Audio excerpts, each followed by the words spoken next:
Check out this mail-order videotape, Fake, made by famous conspiracy theorist and amateur photographer Jack D. White, who was obsessed with debunking the authenticity of this photo. Let me show you the results of my photo analysis and see if you too can detect the graphics blunders which prove that a powerful conspiracy resulted in the death of President Kennedy. This guy was quoted in national media as an expert, and in a 1978 BBC television documentary, an actual forensics expert felt confident that one can only conclude that Oswald's head has been stuck onto a chin.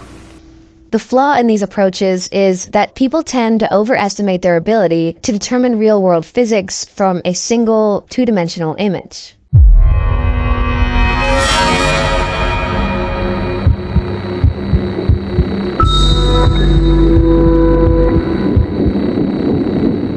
U.S. President John F. Kennedy was assassinated in Dallas, Texas on November 22, 1963. Within hours of his death, a gun was found in a nearby building, and police arrested the accused killer, Lee Harvey Oswald.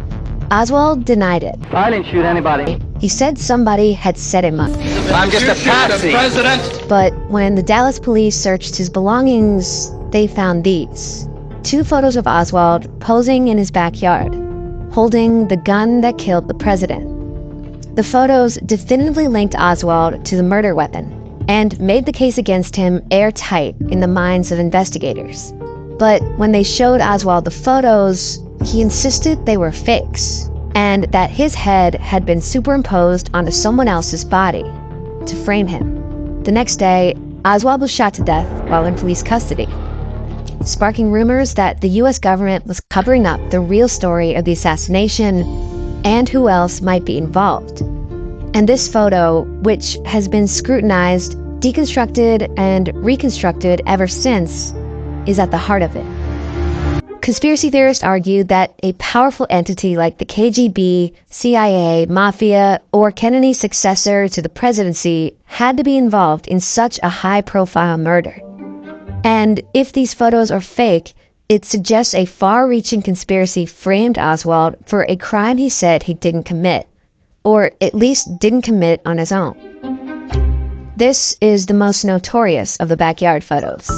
It appeared on the cover of Life magazine in February 1964 and circulated in global newspapers. People were quick to notice something odd. The rifle on the cover of Life had a telescopic sight, and in other news outlets, the scope was gone. The news outlets explained they retouched the photo before printing and inadvertently altered the appearance of the rifle. But the controversy convinced people around the world the photo was fake. The contradictory shadows and the broad chin are the most commonly cited signs of alleged tampering. This theory even made its way into this scene in Oliver Stone's 1991 film JFK, starring Gary Oldman as Oswald. Well, I never saw this picture. That is my face, but my face has been superimposed. Look at the way the shadows on the nose fall in a straight line like it's high noon. But the shadow down here on the ground reads more like late afternoon or early morning. In the 1960s and 1970s, forensic experts tried just about everything to test the authenticity of this photo. Examined it at various exposures to check for signs of tampering. Didn't find any. Photographed the rifle that killed Kennedy at various distances and angles to compare it to the weapon in the backyard photo. The dimensions matched. Side-by-side analysis with Oswald's mugshot confirmed it was him. They also took photos with Oswald's seized camera to check if the unique artifacts specific to the negatives produced by that camera, in this case these 11 scratch marks, would appear across other photos. They did, meaning the backyard photos were taken with Oswald's camera.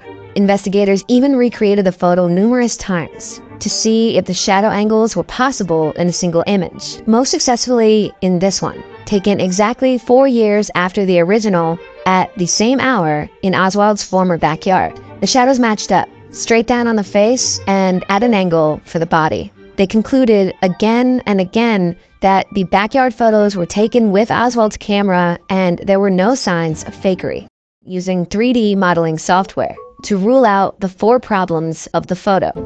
Here's how they built it. They added Oswald's known weight to the model and posed it to match the stance in the photo. adding the weight of the guns he's holding to test its balance.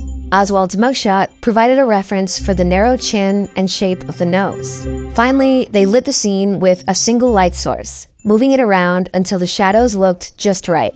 You can see how closely the 3D model matches the original photo in this overlay image. Some people might never let this photo go, but ultimately, the simplest explanation is usually the strongest.